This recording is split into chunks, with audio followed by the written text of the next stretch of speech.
Une petite ville française, année 1951. En une nuit, des dizaines d'habitants deviennent fous. Des hallucinations, des cris, suicides.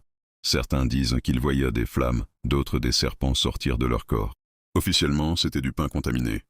Mais d'autres jurent que c'était une expérience secrète de la CIA. Voici le mystère de Pont-Saint-Esprit. Août 1951. Dans le village de Pont-Saint-Esprit, dans le sud de la France, les habitants tombent malades soudainement. Fièvre, convulsions, puis des hallucinations terrifiantes. Certains voient des monstres, d'autres croient que leur corps brûle.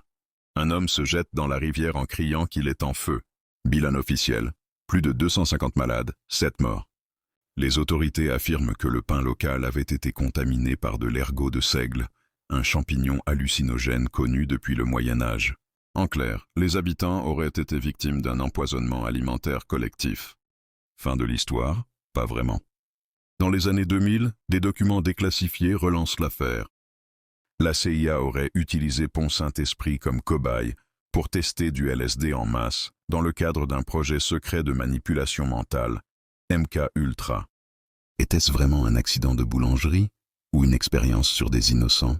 Aujourd'hui encore, les historiens se disputent, accident d'ergot ou test chimique volontaire. Quoi qu'il en soit, Pont-Saint-Esprit reste l'un des épisodes les plus étranges de l'après-guerre. Et une preuve troublante que parfois, la frontière entre médecine, folie et manipulation est plus fine qu'on ne l'imagine.